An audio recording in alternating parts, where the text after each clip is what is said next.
আসসালামু আলাইকুম প্রিয় শিক্ষার্থীরা, শহীদ নজমুল হক বালিকা উচ্চ বিদ্যালয়ের পক্ষ থেকে আজকের অনলাইন ক্লাসে তোমাদেরকে স্বাগত জানাচ্ছি। আমি আব্দুল পলাশ। আমরা জ্যামিতিক ধারাবাহিকভাবে আলোচনা করছিলাম। গত ক্লাসে আমরা কি করেছি, কোণ পর্যন্ত আলোচনা করেছি। আজকে আমরা তারপর থেকে আলোচনা করব আমরা কী কী বিষয় আজকে শিখবো এবং কী কী বিষয় জানবো। সেই বিষয়গুলো আমি এখানে একটু তালিকা করে রেখেছি। কোণ সম্পর্কিত ঘটনাগুলো আমরা শিখেছি আগের দিন। আজকে আমরা শিখবো সরল কোণ, সন্নিহিত কোণ, সমকোণ, উলম্ব, পুরু কোণ, সম্পূরক কোণ এবং বিপরীত কোণ। তো আশা করছি তোমরা আমার সঙ্গে আজকের ক্লাসে সবাই মনোযোগ দিয়ে থাকবা এবং সবাই অবশ্যই খাতা কলম সাথে নিয়ে নেবা এবং প্রয়োজনীয় বিষয়গুলো কি করবা, নোট করবা। তো আসো শুরু করা যাক আজকের প্রথম বিষয়, যেটা সেটা হলো কি আমাদের কোণ।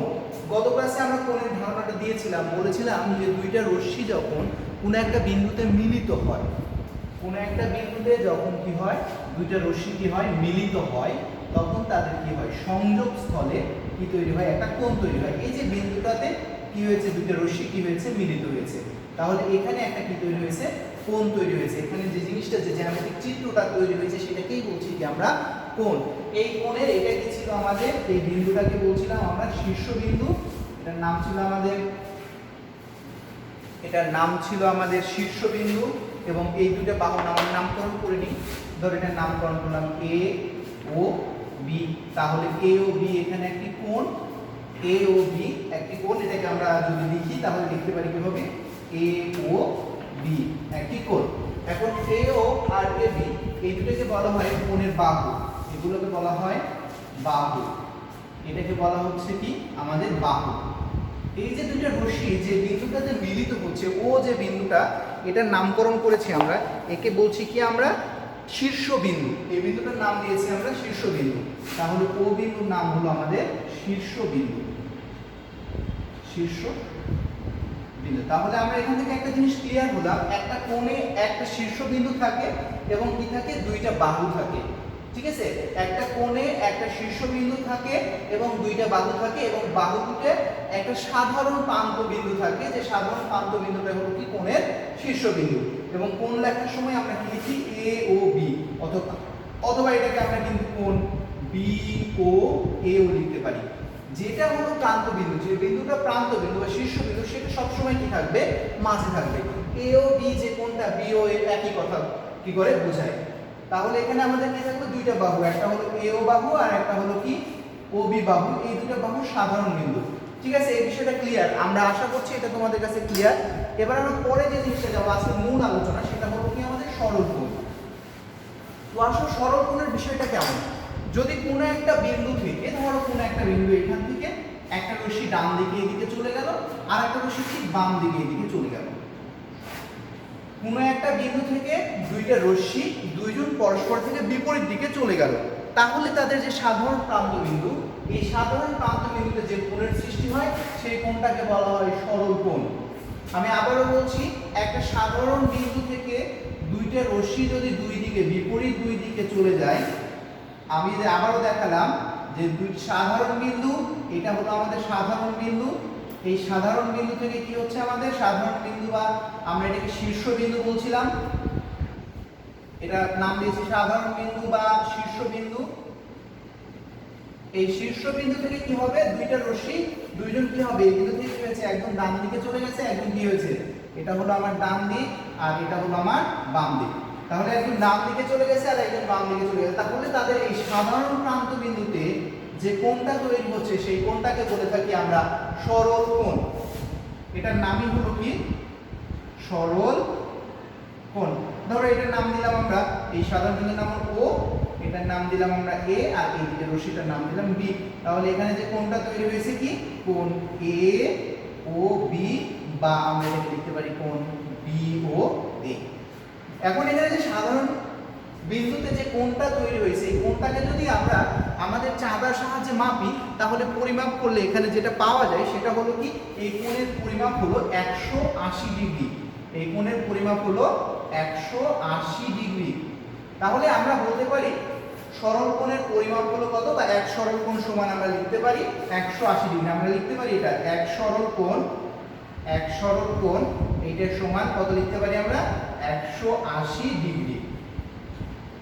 ওকে, দেখো আবারও বলছি আমরা, তাহলে সরল কোণের সংজ্ঞাটা কি দিলাম? কোনো একটা সাধারণ বিন্দু থেকে দুইটা রশ্মি যখন পরস্পর বিপরীত দিকে সরে যায় বা পরস্পর বিপরীত দিকে চলে যায়, তখন তাদের সাধারণ প্রান্ত বিন্দুতে যে কোণটা তৈরি হয় সেই কোণটাকে বলছি কি আমরা? সরল কোণ। আর আমরা দেখলাম এক সরল কোণ সমান কত হয়? 180 ডিগ্রি হয়। ওকে, এবার আসলে আমরা পরের দিকে চলে যাব। পরে যেটা আছে সেটা হলো আমাদের সন্নিহিত কোণ। বিষয়টা খুবই ইম্পর্টেন্ট এবং খুবই কি বলবো আমরা সহজ একটা বিষয়, কিন্তু বিষয়টাকে আমাদের খুব মনোযোগ দিয়ে বুঝতে হবে। দেখো আমরা এতক্ষণ ধরে শিখেছি একটা কোণের একটা শীর্ষবিন্দু থাকবে এবং দুইটা বাহু থাকবে। এবার দেখো এরকম একটা বিষয় দেখি আমরা এখানে। ধরো এইদিকে একটা রশ্মি চলে গেল, এর নাম দিলাম ও এ রশ্মি। আর একটা রশ্মি এখান থেকে এইদিকে চলে গেল, এর নাম দিলাম ধরো ও বি রশ্মি। আর একটা ধরো এখান থেকে রশ্মি এখানে চলে আসলো, তার নাম দিলাম আমরা ও সি রশ্মি। তাহলে দেখো এখানে কি তৈরি হয়েছে? দুইটা কোণ তৈরি হয়েছে। এখানে একটা কোণ হলো এ ও বি, আর এখানে আরেকটা কোণ তৈরি হয়েছে কত? বি ও সি। তাহলে এখানে দুইটা কোণ, এ ও বি একটা কোণ, আর একটা কোণ দেখো আমাদের বি ও সি একটা কোণ। দুই পাশে দুইটা কোণ তৈরি হয়েছে। এখন দেখো এখানে দুইটা কোণের একটাই শীর্ষবিন্দু। শীর্ষবিন্দু দেখো এই কোণের শীর্ষবিন্দুটাও ও বিন্দু, আবার এই কোণের শীর্ষবিন্দুটাও ও বিন্দু। এই কোণের বাহু হলো দুইটা বাহু, একটা এও আর একটা ওবি। এই কোণের একটা বাহু হলো একটা ওবি আর একটা হলো ওসি। তাহলে এই ওবি বাহুটা এই কোণেরও, আবার এই নিচের এই কোণেরও। তাহলে একটা সাধারণ বিন্দুতে কি হয়েছে? দুইটা কোণ তৈরি হয়েছে। একটা সাধারণ বিন্দুতে আমাদের এখানে কি তৈরি হয়েছে? দুইটা কোণ তৈরি হয়েছে। দুইটা কোণের একটা সাধারণ বিন্দু এবং কি আছে? একটা যেখানে আমাদের একটা কোণের জন্য দুইটা করে বাহু থাকা দরকার, সেখানে আমাদের দুইটা কোণের জন্য এখানে মোট তিনটা বাহু আছে। তার মানে একটা বাহু সাধারণ বাহু হিসাবে আছে। তাহলে এরকম দুইটা কোণকে আমরা কি বলতে পারি? সন্নিহিত কোণ বলে থাকি। যদি কোনো তলে, আমি আবার বলছি, যদি কোনো তলে দুইটি কোণের একটি শীর্ষবিন্দু এবং একটি সাধারণ বাহু থাকে, তাহলে ওই কোণ দুটাকে বলা হয় পরস্পরের সন্নিহিত কোণ। এবং সন্নিহিত কোণ দুটা সবসময় কি হচ্ছে? দেখো একটা সাধারণ রশ্মি দুই বিপরীত পাশে অবস্থান করছে। দেখো এই ওবি এই বাহুটাকে আমরা সাধারণ বাহু বা সাধারণ রশ্মি বলছি। একটা সাধারণ বাহুর এই পাশে আর একটা সাধারণ বাহুর নিচের পাশে অবস্থান করছে। তাহলে এখানে আমরা একটা টেকনিক মনে রাখার জন্য, যে দুইটা কোণের জন্য একটা সাধারণ বিন্দু, একটি সাধারণ বিন্দু বা আমরা এটাকে বলছিলাম আগে বলছি, এটার নাম হলো শীর্ষবিন্দু। একটি শীর্ষবিন্দু থাকবে। আর কি থাকবে? আমাদের আরেকটা জিনিস থাকবে, সেটা হলো কি? একটা সাধারণ বাহু। এই বাহুটার নাম হলো আমাদের সাধারণ বাহু। এটা কমন বাহু, এটা হলো আমাদের সাধারণ বাহু।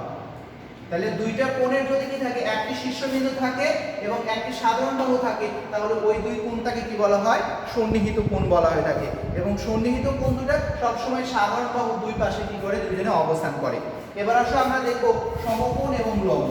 এই সমকোণ এবং লম্বের ধারণাটা যখন দেখব, তখন এই সন্নিহিত কোণের বিষয়টা আমাদের খুব স্পষ্ট এবং ক্লিয়ার থাকতে হবে। তা না হলে বিষয়টা নিয়ে কি হবে? একটু ঝামেলা হবে। তো আসো পরের দিকে চলে যাই আমরা। সন্নিহিত কোণ তো শিখে ফেললাম। এবার আমরা দেখব যে লম্ব এবং কি আমাদের আছে? সমকোণ। তাহলে আমরা সরল কোণ শিখলাম, তারপরে কি শিখলাম? আমরা সরল কোণ শিখলাম, সন্নিহিত কোণ শিখলাম। এবার আসি আমরা সমকোণের কথা বলবো এবং তার সাথে লম্বের কথা বলবো। একই রেখার উপর অবস্থিত দুইটা কোণ, আমি আবার বলছি, একই সরলরেখার উপর অবস্থিত, এটা ধরো একটাই সরলরেখা। এই সরলরেখার নাম দিলাম আমরা পি কিউ সরলরেখা। এই একই সরলরেখার উপর অবস্থিত দুইটা সন্নিহিত কোণ। এখানে একটা বিন্দু আছে, যে বিন্দুর নাম দিলাম আমরা ও বিন্দু। এখান থেকে একটা সরলরেখা এভাবে চলে গেছে, এর নাম দিলাম ও এ সরলরেখা, ও এ রশ্মি। তাহলে দেখো এখানে কি তৈরি হয়েছে? দুইটা কোণ তৈরি হয়েছে। একটা হলো এ পাশের কোণ আর একটা হলো এ পাশের কোণ। দুইটা কোণ দেখো, দুইটা রশ্মি আছে এখানে। এটা যদি আমরা বিন্দু মনে করি, তাহলে এদিকে একটা রশ্মি, এদিকে একটা রশ্মি, এখানে একটা রশ্মি। তাহলে এখানে দেখো তিনটা রশ্মি এক সাধারণ বিন্দুতে কি হয়েছে? দুইটা কোণ তৈরি হয়েছে এবং কোণ দুটো সাধারণ বাহুর দুই পাশে অবস্থান করছে। তাহলে এই দুইটা কোণ অবশ্যই সন্নিহিত কোণ। এখন বলা হচ্ছে এই দুইটা সন্নিহিত কোণ যদি প্রত্যেকটা পরস্পর সমান হয়, মানে এই কোণটা আর এই কোণটা কি আমাদের এখানে সমান। এখানে বলছি যদি আমাদের পি ও কিউ এটা সমান হলো কত? পি ও এ। POA এটা সমান যদি QOA এটা হয়ে যায়, মানে এই দুইটা কোণের মান যদি সমান হয়ে যায়, পরস্পর সমান হয়ে যায়, তবে এই দুইটা কোণ পরস্পর অবশ্যই সন্নিহিত কোণ, এবং এই সন্নিহিত কোণ দুটো যদি পরস্পর সমান হয়ে যায় তখন সেই কোণগুলোকে প্রত্যেকটাকে বলা হবে এক সমকোণ। আমি আবারও বলছি, যদি একই সরলরেখার উপর অবস্থিত দুইটি সন্নিহিত কোণ পরস্পর সমান হয় তবে ওই কোণ দুটির প্রত্যেকটিকে বলা হবে এক একটি এক সমকোণ, এবং এই কোণের যে রেখাটার উপরে এই রশ্মিটা বা এই রেখাটা অবশ্যই কিভাবে থাকবে, লম্বভাবে অবস্থান করবে। অথবা আমরা অন্যভাবে বলতে পারি যে সমকোণের দুইটা বাহু পরস্পরের সাথে লম্বভাবে অবস্থান করে। ঠিক আছে, তাহলে টোটাল কোণটা এখানে কি ছিল, কিছুক্ষণ আগে আমরা শিখে এসেছি সরল কোণ 180 ডিগ্রি। তাহলে 180 ডিগ্রি সমান দুইটা ভাগে ভাগ হয়ে গেছে, তাহলে এই পাশের অংশটা 90 ডিগ্রি আর এই পাশের অংশটা কত ডিগ্রি হয়েছে, 90 ডিগ্রি। দুইটা মিলে কত হয়েছে আমাদের 180 ডিগ্রি। তার মানে আমরা এটা বলতে পারি এই POA এটা সমান হলো কত, QOA এটা সমান প্রত্যেকটাই 90 ডিগ্রি করে। এখন দেখো তাহলে 90 ডিগ্রি, তাহলে এখানে বললাম আমরা সমকোণের সংজ্ঞা বললাম, তাহলে 90 ডিগ্রি কোণ সমান আমরা বলতে পারি এক সমকোণ। এক সমকোণ মানেই হলো কত ডিগ্রি, 90 ডিগ্রি। আবার এটাকে আমরা বলতে পারি এক সমকোণ মানে হলো কি হচ্ছে, দেখো এক সরল কোণের অর্ধেক। 90 ডিগ্রি মানে কি, সরল কোণ কত ছিল আমাদের 180 ডিগ্রি, সেখান থেকে দেখো 180 কে 2 দ্বারা ভাগ করলে 90 পাচ্ছি। তাহলে আমরা বলতে পারি 180 ভাগ যেহেতু 2 করলে আমরা কত পাচ্ছি, 90 পাচ্ছি। সুতরাং আমরা বলতে পারি সরল কোণের অর্ধেক হলো কি আমাদের সমকোণ। আমরা এখান থেকে একটা জিনিস শিখলাম, তাহলে সমকোণ, এক সমকোণ সমান হলো এক সরল কোণ, এক সরল কোণ ভাগ 2, এটা সমান কত পেয়েছি আমরা, 90 ডিগ্রি। ওকে, এই জিনিসটা আমরা মাথায় রাখবো। তাহলে সমকোণের বাহু দুটো পরস্পরের সাথে কিভাবে থাকে, লম্বভাবে অবস্থান করে। বিষয়টা একটু সুন্দর করে বুঝে নেওয়ার চেষ্টা করব। একই তলে অবস্থিত, এই তল একটা তলের উপর অবস্থান করছে, একটা সরলরেখার সাথে কি হয়েছে, একটা রেখা মিলিত হওয়ার ফলে দুইটা সন্নিহিত কোণ তৈরি হয়েছে। এই দুটো সন্নিহিত কোণ যদি পরস্পর সমান হয় তবে ওই কোণ দুটার প্রত্যেকটাকে বলবো আমরা এক সমকোণ। আর আমরা হিসাব করে দেখলাম এক সমকোণের মান কত দাঁড়ায়, 90 ডিগ্রি দাঁড়ায়। ঠিক আছে, এবার আসলে আমরা পূরক কোণটা জেনে নেব। পূরক কোণ, পূরক কোণ বিষয়টা কি একটু বুঝে নেওয়ার চেষ্টা করি। সমকোণ এবং লম্ব এই সম্পর্কিত বিষয়টা আমাদের ক্লিয়ার হয়ে গেল। এবার আসলে পূরক কোণ জিনিসটা কি। পূরক কোণের কথা বলা হচ্ছে যে দুইটা কোণকে যদি আমরা কি করে ফেলি, যোগ করে ফেলি। ধরো এখানে একটা কোণ, এটার নাম দিলাম আমরা OAB, এখানে আরেকটা কোণ দিলাম, এটা নাম C। আমরা বলছি দুইটা কোণের যোগফল, এখানে দেখো দুইটা কোণ হয়েছে, একটা হলো AOB একটা কোণ, আর আরেকটা কোণ হলো আমাদের BOC, এটা একটা কোণ। এই দুইটা কোণের যোগফল, এই একটা কোণ আর এই একটা কোণ, এই দুইটা কোণের যোগফল যদি 90 ডিগ্রি বা এক সমকোণ হয়ে যায় তবে ওই দুইটা কোণটাকে পরস্পরের পূরক কোণ বলা হয়ে থাকে। আমি আবারও বলছি, দুইটা কোণের সমষ্টি যদি এক সমকোণ বা 90 ডিগ্রি হয় তবে ওই কোণ দুটার প্রত্যেকটাকে একটাকে অন্যটার কি বলা হয়, পূরক কোণ বলা হয়ে থাকে। ঠিক আছে, এই দুটোর যোগফল কত ডিগ্রি হবে, অবশ্যই 90 ডিগ্রি বা এক সমকোণ। দুইটি কোণের সমষ্টি কত হবে, যদি 90 ডিগ্রি বা এক সমকোণ হয় তবে ওই কোণ দুটোর প্রত্যেকটাকে একটিকে অন্যটির কি বলা হয়ে থাকে, পূরক কোণ বলা হয়ে থাকে। তাহলে এই ধারণাটা যদি আমাদের ক্লিয়ার হয় তাহলে আমরা যদি এখন একটা প্রশ্ন করি যে 30 ডিগ্রি কোণের পূরক কোণ কত, পূরক কোণ কত, তাহলে উত্তরটা করব কি করে, আমরা একটা প্রশ্ন সুন্দর করে লিখি আমরা 30 ডিগ্রি কোণের পূরক কোণ কত, এটার উত্তরটা কি করে করব। দেখো আমরা এই উত্তরটা কিভাবে খুব সুন্দর করে আমরা পূরক কোণের যে সংজ্ঞাটা শিখেছি সেখান থেকে বলবো যে আমরা ধরে নিলাম যে 30 ডিগ্রি কোণের পূরক কোণ, ধরে নিই, সমাধান করছি, দেখো একটু মনোযোগ দিয়ে দেখবা, সমাধান করছি আমরা। ধরি 30 ডিগ্রি কোণের পূরক কোণ x, তাহলে প্রশ্ন মতে কি হবে, প্রশ্ন মতে 30 ডিগ্রি যোগ কোণ x এটা সমান কত হবে বলো, অবশ্যই 90 ডিগ্রি হতে হবে।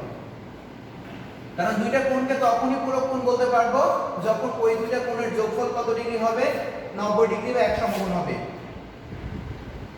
ঠিক আছে, তাহলে এখান থেকে এই 30টাকে ওপাশে পার করে দিলে আমরা কি পাচ্ছি, কোণ x = 90 ডিগ্রি। তাহলে দেখো আমাদের কোণ x এর মান কত দাঁড়ালো আমাদের এখানে, 60 ডিগ্রি। তাহলে 30 ডিগ্রি কোণের পূরক কোণ কত ডিগ্রি, 60 ডিগ্রি। একইভাবে যদি আমি উল্টাভাবে বলি যে 60 ডিগ্রি কোণের পূরক কোণ হলো কত ডিগ্রি, 30 ডিগ্রি। ঠিক আছে, আশা করছি পূরক কোণ তোমাদের ক্লিয়ার। এবার আমি সম্পূরক কোণ নিয়ে কথা বলবো।